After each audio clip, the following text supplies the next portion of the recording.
Bismillahirrahmanirrahim. Assalamualaikum warahmatullahi wabarakatuh. Alhamdulillahirabbil alamin.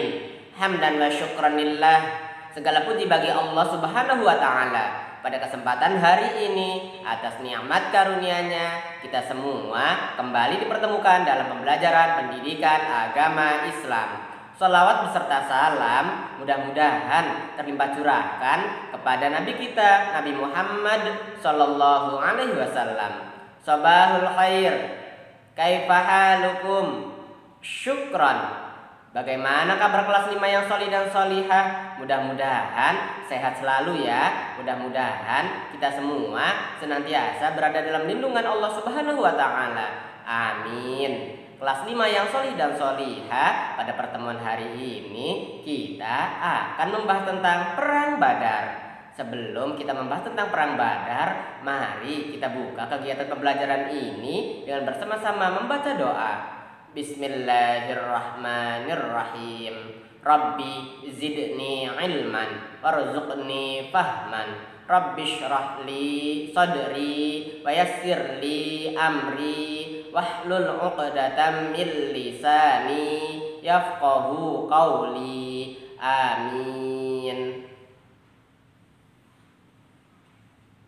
Kelas 5 yang solih dan solihah, Perang Badar terjadi di Lembah Badar.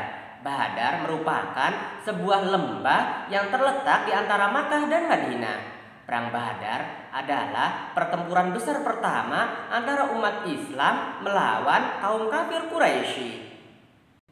Perang Badar terjadi pada tanggal 17 Ramadan tahun 2 Hijriyah bertepatan dengan tahun 624 Masehi. Pasukan kaum muslimin yang berjumlah 313 orang bertempur menghadapi pasukan kaum kafir Quraisy dari Mekkah yang berjumlah 1000 orang. Perbedaan besar pasukan perang ini menjadi tantangan tersendiri. Namun atas izin Allah Subhanahu wa taala, kaum muslimin berhasil mengalahkan pasukan kafir Quraisy. Abu Jahal bersama 70 orang pasukan kafir Quraisy terbunuh. Sementara umat Islam 14 orang yang mati syahid. Sebelum Perang Badar terjadi, kaum muslim Madinah dan kaum kafir Quraisy Makkah sebenarnya sudah beberapa kali terlibat konflik bersenjata dengan skala kecil. Kelas 5 yang solih dan solihah, adapun sebab-sebab terjadinya Perang Badar antara lain sebagai berikut. Pertama, umat Islam diusir dari kota Mekkah, selalu mendapat teror, ditindas, dizolimi, hingga rumah dan harta mereka dirampas oleh kaum kafir Quraisy. Kedua, penindasan kaum kafir Quraisy selalu terhadap umat muslim, walaupun umat muslim telah hijrah ke kota Madinah. Yang ketiga, sebagai sebuah pelajaran kepada kaum kafir Quraisy yang telah berlaku sewenang-wenang kepada kaum muslimin. Itulah diantara sebab-sebab terjadinya Perang Badar. Kelas 5 yang solih dan solihah, adapun akibat dari Perang Badar ini bagi kaum muslimin, yang pertama menambah keyakinan mereka akan datangnya pertolongan Allah Subhanahu wa taala. Yang kedua, bagi mereka yang ikut Perang Badar mendapatkan kehormatan disebut sebagai Badrin, artinya ahli Badar. Kemudian yang ketiga, semakin kuatnya kedudukan kaum muslimin di mata suku-suku Arab. Dan yang keempat, memperoleh harta rampasan yang banyak. Sedangkan akibat Perang Badar bagi kaum kafir Quraisy, yang pertama pukulan mental bagi mereka di hadapan suku-suku Arab. Yang kedua, kerugian perdagangan akibat rampasnya barang dagangan mereka karena kalah perang. Kemudian yang ketiga, semakin menimbulkan ketidakstabilan politik dan ekonomi mereka.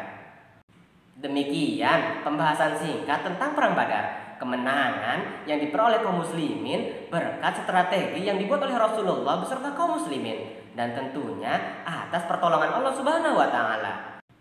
Mudah-mudahan materi yang disampaikan dapat dipahami dan dimengerti. Jika ada hal-hal yang belum dimengerti atau belum dipahami, boleh disampaikan ke Pak Syarif. Untuk hari ini kita cukupkan sampai di sini. Mari kita tutup dengan bersama-sama membaca hamdalah dan doa kafaratul majlis. Alhamdulillahirabbil alamin. Subhanakallahumma wa bihamdika asyhadu an la ilaha illa anta astaghfiruka wa atubu ilaik. Kurang lebihnya mohon maaf. Assalamualaikum warahmatullahi wabarakatuh. Syukran, ila liqa.